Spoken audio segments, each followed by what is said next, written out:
कैरीचा season आला आणि अशा भारी काही गोष्टी आपण बनवल्या नाही तर कायच केलं. तर मी बनवती आहे एकदम चटपटीत झणझणीत एकदम ऑसम असं लोणचे. सगळ्यांनाच आवडणार.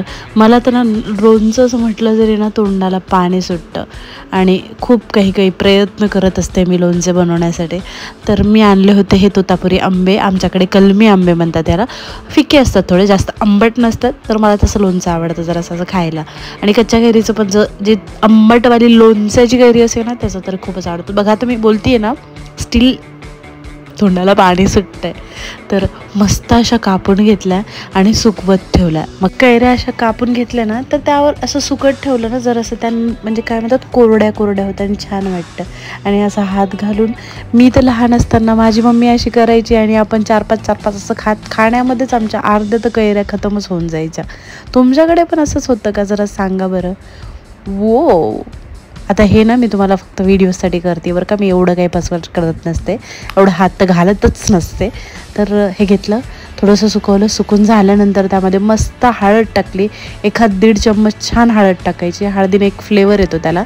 आणि मस्त 1-1.5 चम्मच मीठ टाकायचं. मीठ आंबा कसा किती जास्त आहे म्हणजे कैरी किती जास्त आंबट आहे त्यानुसार तुम्ही टाकू शकता. 1-1.5 चम्मच तर टाकायचीच.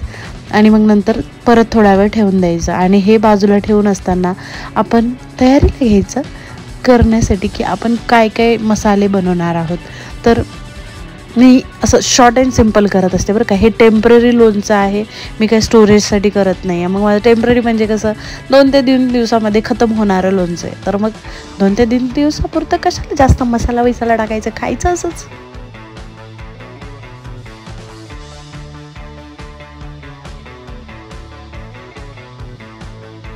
Hello everyone, welcome back to my YouTube channel. तर आज मी बनवणार आहे लोणचं जे टेम्पररी. बाई 1 मिनिट थांबा, बोलू नका. तर मी ना लोणचं बनवणार आहे घरगुती जे टेम्पररी आपण बनवत असते लोणचे. तर त्याच्यासाठी मी आंबे छान कापून घेतले. आंबे मीन्स कैरी, तोतापुरी कैरी आहेत ह्या. जास्त आंबट नसतात म्हणून घेतलं, पण ॲक्च्युली थोड्या आंबट निघाल्या त्या. मस्त कट केला, त्याला मीठ आणि हळद लावलं आणि हा मसाला घेतला. काय काय घेतलं तुम्हाला दाखवते चला. तिखट घेतलं, लाल कलरवालं तिखट आहे हे. धने पावडर, जिरे पावडर, थोडी सोप, भरपूर असा लसूण आणि हे मेथीचे दाणे आणि हे मोहरी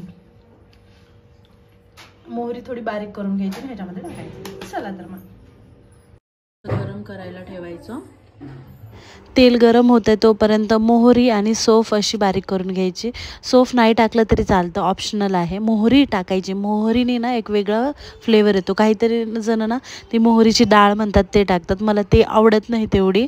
त्यामुळे मी काय करत असते, मोहरीच बारीक करते डायरेक्ट. त्याच्याने वेगळंच ना असं कडसर फ्लेवर येतो थोडासा आणि भारी वाटतं. तेल छान कडकडीत तसं गरम होऊ द्यायचं. मग त्यामध्ये लसूण आणि मेथीचे दाणे टाकायचे. आणि लसूण पण पूर्ण एकदमच नाही टाकून द्यायचं, थोडंसं आधी होऊ द्यायचं आणि मग गॅस बंद करून टाकायचं आणि त्यानंतर लसूण टाकायचं. नाही तर काय होतं, लसूण पूर्ण जळून जातं. तोपर्यंत आपलं मिक्सरमधून हे बारीक झालेलंच असतं.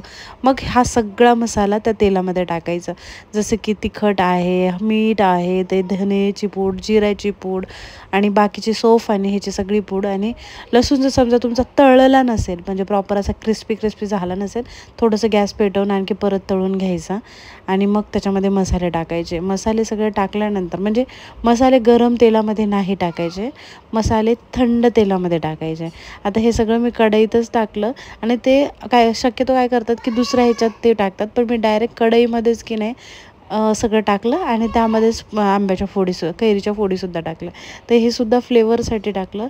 सौंफमुळे ना एक वेगळी चव येते, जसं की ना म्हणतात ना वेगळा फ्लेवर येतो आणि भारी वाटतं ते. जरासं तुम्ही ट्राय करून बघा. जर सौंफ नसेल तर सोडून द्यायचं. सौंफ आपल्या घरी जे काही अवेलेबल आहे की नाही तेवढंच टाकून करायचं.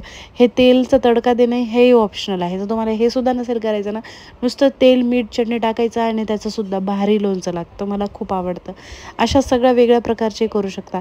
आणि आता समजा हेच जर केलं, तुम्हाला गोड हवं असेल याच्यामध्ये, मस्त गूळ किसायचा आणि त्यामध्ये गूळ टाकून द्यायचा. त्याने सुद्धा एक वेगळाच फ्लेवर येतो. अशा लोणच्याचे एवढे प्रकार असतात की नाही वेगवेगळे, आणि मला खूप आवडतं. आंबट माझं फेवरेट आहे आणि मी असे प्रकार करत असते. तुम्ही पण काय काय बनवलं आता कैऱ्यांचा सीझन आला तर मला कमेंट सेक्शनमध्ये नक्कीच सांगा. आणि हो, चॅनलला आणखी सबस्क्राईब केलं नसेल तर आत्ताच सबस्क्राईब करा. काय वाट बघताय तुम्ही? तुमच्यासाठी शॉपिंगसोबत असेसुद्धा वेगवेगळे कंटेंट घेऊन येत असते मी. किती मेहनत करते आहे मी, जरा बघा माझ्याकडे आणि माझ्या चॅनलला सबस्क्राईब करा राव. प्रेम करा असं भरभरून. मी प्रयत्न करत असते की तुमच्यासाठी सर नवीन नवीन व्हिडिओ आणायचे, काहीतरी वेगळं करायचं. आणि तेच म्हणतात ना की फक्त शॉपिंग न करता मी बाकीच्याही गोष्टी दाखवत असते की नाही. मग त्यामुळे चला सबस्क्राईब करा लगेच आणि प्रेम करा. आणि तुम्ही पण असं काही बनवताय का ते सांगा मला कमेंट सेक्शनमध्ये. आणि तोपर्यंत मी ही कैरी माझ्या एका काचेच्या बाउलमध्ये शिफ्ट करून घेते. तर बघू शकता काचेच्या बाउलमध्ये ह्यासाठी, किंवा ते आपलं म्हणतात ना लोणच्याची भरणी असते त्याच्यातही ठेवू शकतात. तर माझ्याकडे मोठी लोणच्याची भरणी आहे तर मग त्याच्यामध्ये नाही ठेवू शकत, म्हणून मी या काचेच्या भरणीमध्ये बाहेर ठेवलं तर 5 ते 6 दिवस आरामात टिकतं हे लोणचं, काहीच होत नाही. जर तुम्हाला आणखी टिकवायचं असेल तर थोडंसं मीठ आणि तेल जरा जास्त टाका, म्हणजे 15 दिवसापर्यंत टिकेल. फ्रीजमध्ये ठेवलं तरी चालेल, पण ऑप्शनल आहे. मी बाहेरच ठेवते असं रॅन्डम. चला, व्हिडिओ कसा वाटला सांगा आणि तोपर्यंत बाय.